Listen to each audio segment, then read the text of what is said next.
Evening. We certainly do appreciate your presence so very, very much and are so thankful that you were able to join us this evening. We're moving into lesson 2 in our workbook study on the book of Daniel.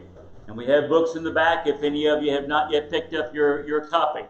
And so if you have that with you handy, we'll be able to use that as a bit of a study guide for the lessons that we're going to be pulling from this material tonight. At the very outset, I want to go back and fix something from last week that I said that what was incorrect. Last week we were dealing with the questions in the ending of the first part of lesson number 1. And down in question 5, I inadvertently said that Daniel was written in the 6th century BC, and actually that's the 5th century BC. That was a misreading on my part, and so it's going to have a bit of a bearing on what we're talking about tonight, because dating the book of Daniel is a lot of what we're going to be focusing on in the course of our discussion here in lesson 2. The problem that happens as you start reading through sections of the Old Testament is that for us, as growing up oftentimes in the faith, we've treasured the Bible, we've respected what it said, we have taken it for its face value, and we've said these are the books of inspiration and this is God's will for man, and we have studied it and followed it. And then our children have grown up with that same orientation, that the Word of God is right here for us. It's His perfect and divine revelation given by the inspiration of God, and we need to study and know what it says. But then they go out into the world, and they begin to deal with individuals who are intensely critical and skeptic about the idea of the Bible and what is in it. And they begin to pick it apart. And as a result of that, sometimes it shakes the faith even of those who have grown up in the church, because we've never heard those kinds of challenges before, and we don't know how to give answers to those kinds of challenges. And then there's always that, well, maybe I didn't understand all I should have known, and maybe the Bible is not as solid a foundation as I thought it was, and it overthrows the faith of some individuals. And so there are times that we've got to stop and kind of plant our feet firmly on what's truth so that we can understand the instruction given to us of God. Now, a lot of what we're going to be talking about tonight has to do with the dating of the book of Daniel and the reliability of it, because there are a host of critics who simply do not want to embrace the book of Daniel as having been written back in the ancient days, going back to the 5th century. They don't want to embrace that because Daniel is very specific in the predictive prophecies that he delivered. And they came true, exactly as God had revealed them unto Daniel. And to those who want to question the idea of the inspiration of the Scriptures, they have a real hard time dealing with that, because it's a strong testimonial that God here is with His people. He has directed the writing of the Bible, and it's very, very special, and we should embrace what it has to say. And so, as we'll notice this evening, there are lots of different areas of attack that have been focused on the book of Daniel. And oftentimes, we've never bumped into anybody who offered these attacks. And we've just accepted the book of Daniel for what it says, and we have followed after its instruction. But when you get out into the broader community, you are going to find some people who find the book of Daniel almost laughable to be considered as inspired material, because it just couldn't have been written as it is accepted to be. To talk about the importance of dating, let's use a parallel situation. There's several different schools of thought about the writing of the book of Revelation. There is a body of scholars and scholarship that say that the book of Revelation was written in 60 to 64 AD an earlier date, and what it is forecasting is the destruction of the city of Jerusalem. Then there are others, and there's a big host of scholarship that follows the other idea, and that is saying, oh no, it's the last one of the New Testament books that was written. It was written by John in about 96 AD, and it's all about the destruction of the Roman Empire and what was going to happen with it. And then you come along to our day and time, and there are some folks who are saying it's all a symbolic piece of literature that is actually going to forecast what's going to happen at the ending of time. And so all of these things have a symbolic value of what's going to happen right before the Lord returns.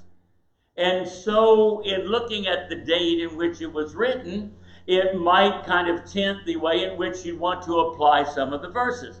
Now notice, it doesn't change the theme and intent of the book, whichever date you choose. And in each one of those cases, it's talking about good triumphing over evil, and that God is going to defeat the forces of wickedness and one day take his children home to a place called heaven. And that's going to be a repeated theme, whichever time frame you want to plug it into. Well, there are two different schools of thought that we'll notice in our lesson tonight.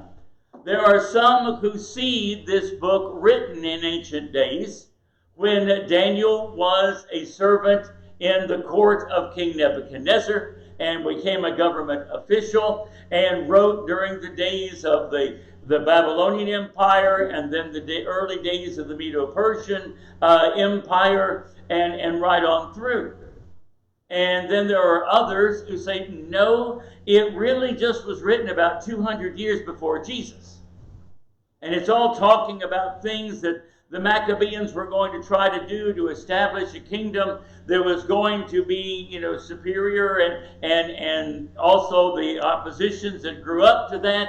And it's in a totally different time frame. They want to use that later date because that way it makes Daniel just historical. It's talking about things that all came to pass, but that Daniel wasn't predicting that they were going to come, but rather after it was all over with, somebody using Daniel's name wrote this work and said that it was authenticated by someone like Daniel, and really it's dealing with later day adventures. And so it is an attempt by the scholastic people of our day to find a way to undercut the validity of the book of Daniel and to make it, shall we say, less believable. And so let's look at some of the questions that come up here as we move into lesson 2. It says, what series of circumstances led to the beginning of pseudonymity in the ancient world? Now, what he's talking about here are these books that are written by somebody later, but they'll use the name of some ancient writer and say this is some new work that we've kind of just found that was from that writer, and so here is some new revelation given to man from God. What would ever prompt people to want to come up with those kinds of forgeries? Money. That's exactly right. As you look to what happened in the first century world, there were two major libraries that were developed. One Ptolemy developed down in Alexandria, Egypt. Another one was founded up in the city of Pergamum, up in Asia Minor. And these two libraries were competing for volumes of repute that would give legitimacy to their work. And so in order to, the individuals who could supply these scrolls were paid handsomely for having turned those over to the library holdings and being able to establish these for other people to read. And so because of the money that could be made if you could get them to accept these forgeries as genuine, made a large number of what's referred to here as these pious frauds that were written by individuals trying to gain credibility and trying to simply make some money off the deal.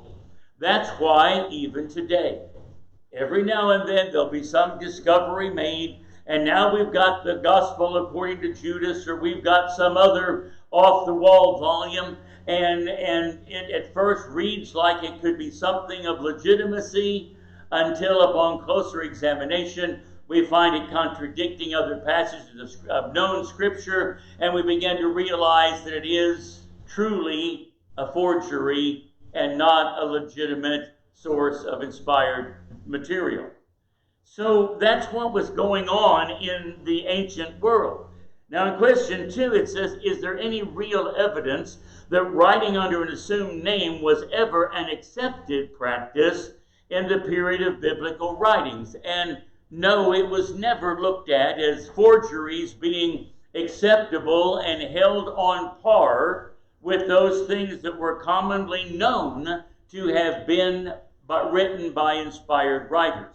There were several different tests that could be used. Is this compatible with other things that have been written?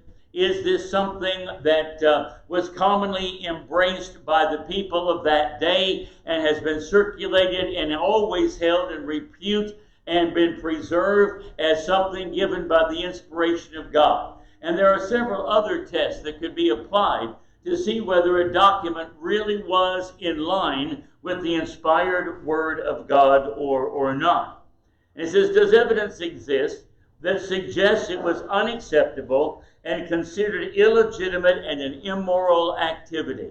What did the author say about that? Was there some examples of where this fraudulent stuff was unacceptable?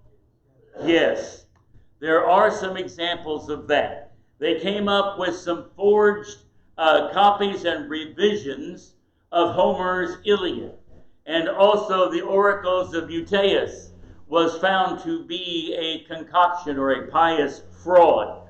And these were exposed to not be legitimate documents. They were able to apprehend the author of one of those, and he was banished from the city of Athens for the rest of his life. So, it was regarded as a crime, and this was not supposed to be done. But yet, to those who want to undermine the legitimacy of the book of Daniel, they will say this was one that slipped through. And this is one that got accepted. In question 3, it says, on what basis do certain modern scholars claim that the prophecies of Daniel were written after the fact? What's their main presupposition? What's their problem with accepting the book of Daniel as written? All right, that's their issue. They just could not believe that anybody could make the accurate, whenever, just for an example, when Daniel interprets the dream of King Nebuchadnezzar, and he said, you're the head of gold, and there's going to be another kingdom come after you, and another kingdom after that. And in the days of that fourth kingdom, there's going to be a kingdom established and will never be destroyed. That falls perfectly in line with what really happened in world history. The Babylonian Empire, the Medo-Persian Empire, the Greek Empire, and then the days of the Roman kings with the establishment of the church. It all fits. Joe?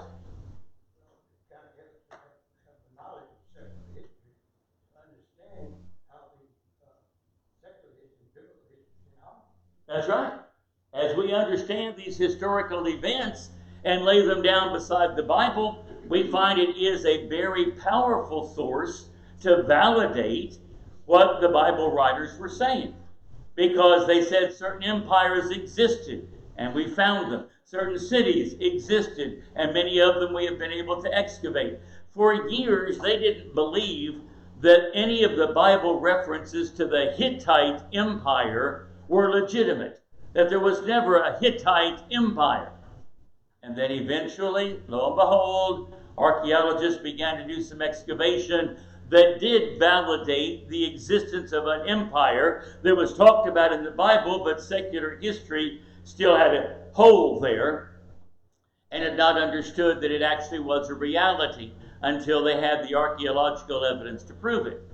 So whenever these individuals start looking at what the Bible has to say, They get kind of down on this concept of inspiration, and they just can't deal with Daniel really making that point and proving that God was in control.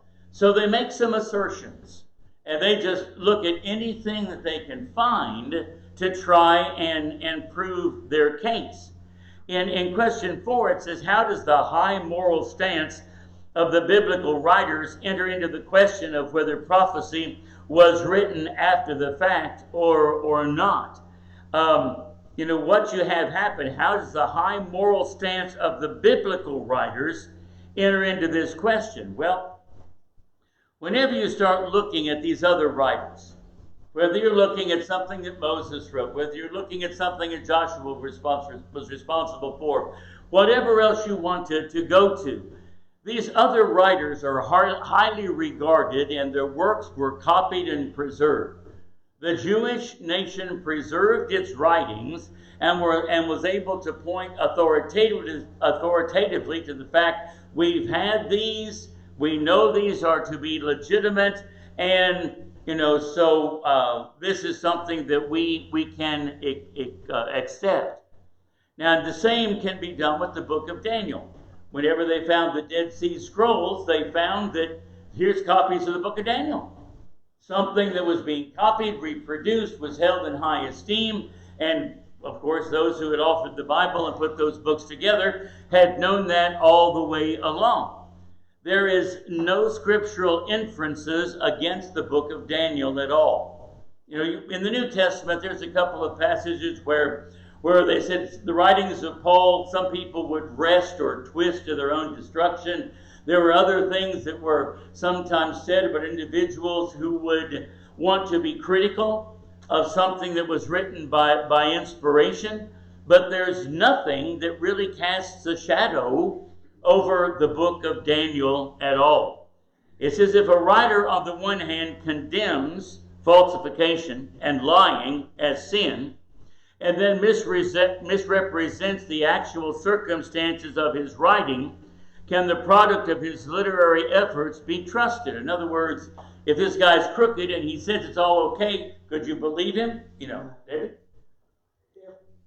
Well, I've read things before that were a pretty good book, and all of a sudden they start kind of slanting, kind of funny. I thought, well, why are they doing that? And like maybe they're hard on the Lord's church in America or something like that. I think, well, let me go back and who this guy is.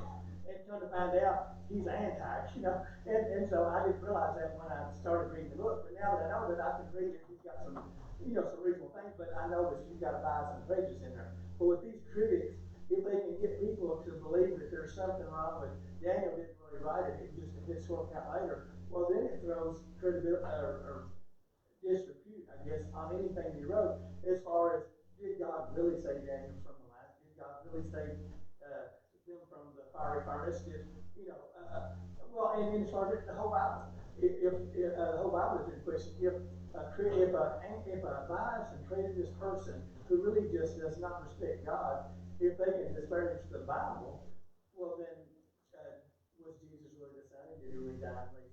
And so, it's just really, it's really frustrating. It's hard to fight these enemies in the dark out here, these ghosts that come, and they've got no, they might be intellectual, but they've not got no character, and they don't really have any facts. All they have is just some kind of theory. And it's hard to fight that. Right, and the same thing can sometimes crop up, like if you're reading a commentary, whenever he's giving his views about certain passages of Scripture. There may be 2/3 of that book that really is well written, and it is a good explanation of the verses and phrases that you're reading. But if, for example, he believes in the doctrine of premillennialism, whenever he gets to the passages about the kingdom, and whenever he gets to other passages that deal with some of the things that Jesus said about the destruction of Jerusalem, well, they interpret all of those things to suddenly be talking about the rapture and about the 1,000-year reign of Christ, and they put a whole bunch of stuff in their commentary, because that's what they had as a personal belief, and that is how they interpreted or viewed those verses. Joe? I found out that the commentaries in that day, it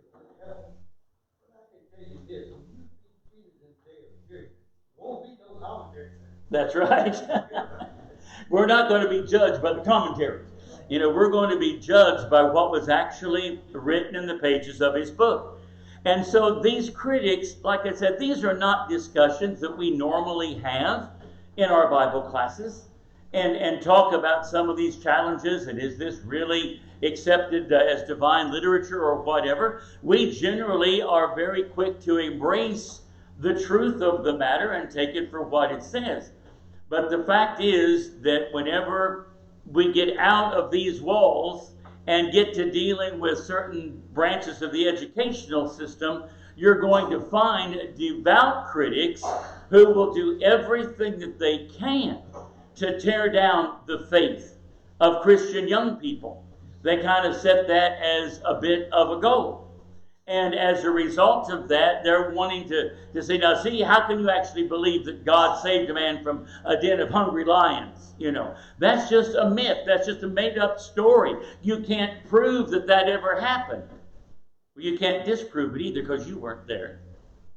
But we have actual evidence about the existence of these people and things that give us every reason to embrace the truthfulness of the story.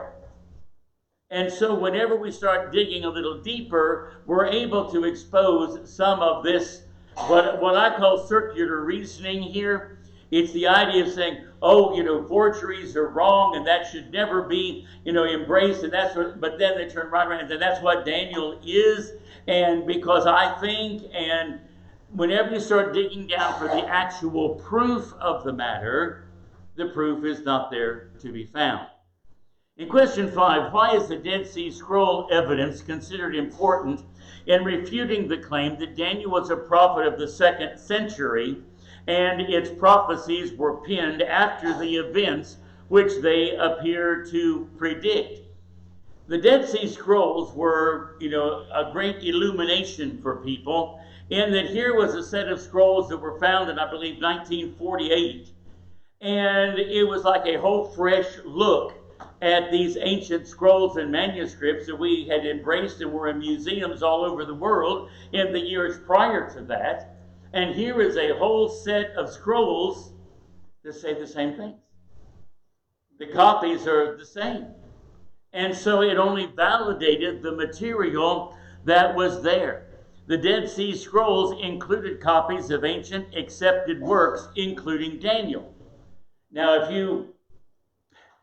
the thing that doesn't make any sense is if this was written in just a couple of hundred years before Christ, and the Dead Sea Scrolls were written 50 to 100 years later, there's not much ability to say, now see, this is an age-old document that folks have believed in all these years.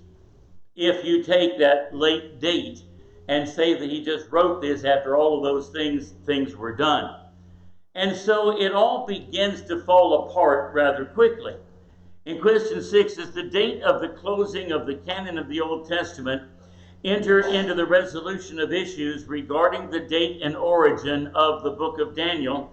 And if so, how so? Well, the fact is that Daniel was an accepted part of the Old Testament canon, and Jesus and Paul and John referred to it. In fact, if we go back and look at a couple of New Testament parallels, we find that Daniel chapter 3 and verse 6 is quoted by Jesus over in Matthew chapter 13 and verses 42 and 50. Daniel chapter 7 and verse 13 shows up numerous times in the New Testament. And Daniel 9:27, Daniel 11:31, and Daniel 12:11, all of those passages are repeated in the New Testament, which makes it, very obvious that if Jesus was going to be quoting from it, it's a legitimacy in its origin. It's the same thing of whenever Jesus talked about the sign of Jonah. That gave legitimacy to that Old Testament story about Jonah being swallowed by the great fish. And that's not possible, that couldn't happen. Jesus validated that it did.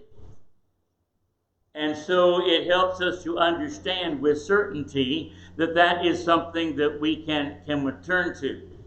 Now, we'll be noticing a little bit later as we go through the book of Daniel that there is a reference to 70 weeks, and those weeks are equated to a year. And so what happened in that 490-year period?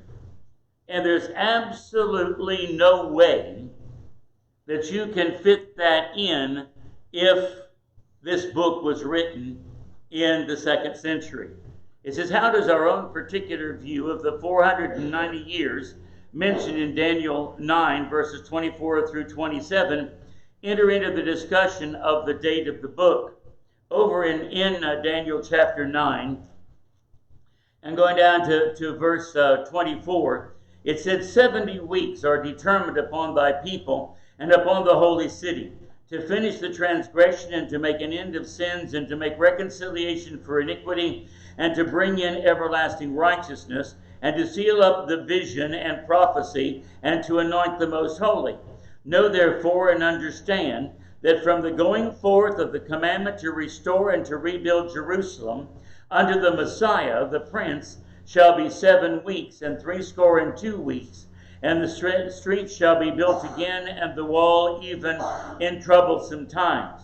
And after 62 weeks shall the Messiah be cut off, but not for himself. And the people of the prince that shall come shall destroy the city and the sanctuary, and the end thereof shall be with the flood, and unto the end of the war of desolations are determined. And he shall confirm the covenant with many for 1 week. And to the midst of the week he shall cause the sacrifice and the oblation to cease, and for the overspreading of abominations he shall make it desolate, even unto the consummation that determined shall be poured upon the desolate. There's a lot of symbolism there, and we'll get to that.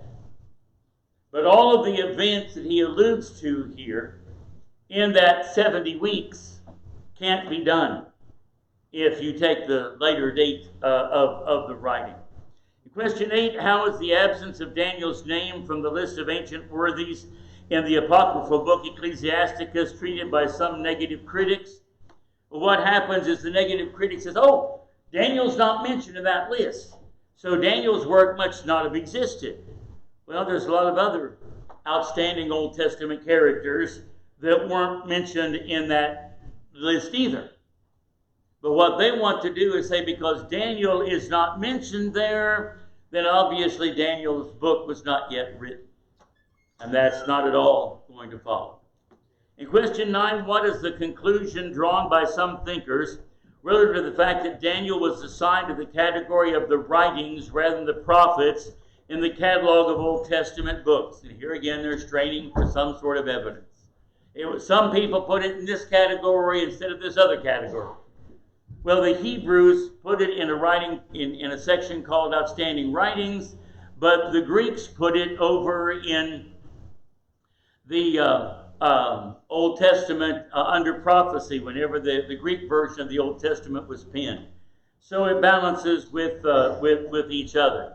So they try to make the argument there at the beginning that the Hebrews did not consider it legitimate prophecy because it's not listed individually, but so were a lot of other names that were left out. And the Greek did embrace that and gives us that evidence. And then finally in question 10, why are we left with so many historical mysteries regarding the book of Daniel? Well, it always goes back to that same issue. Some folks just won't accept the inspiration of the scriptures. So is it fair for some historians to treat Daniel as if it possessed no verifiable historical information at all, when in fact it has a great many historical allusions that have been shown to be accurate? And we'll know it's not fair to take the book of Daniel and try to treat it in such a way. So it's just that the whole lesson tonight was dealing with that argumentation about the legitimacy of the book of Daniel. And we will see that indeed the inspiration all comes together more and more and more as we start following that in the course of our studies and begin next week analyzing more of the actual text in Daniel, and we can see and embrace what's said there with a great degree of certainty. Appreciate everybody's comments tonight.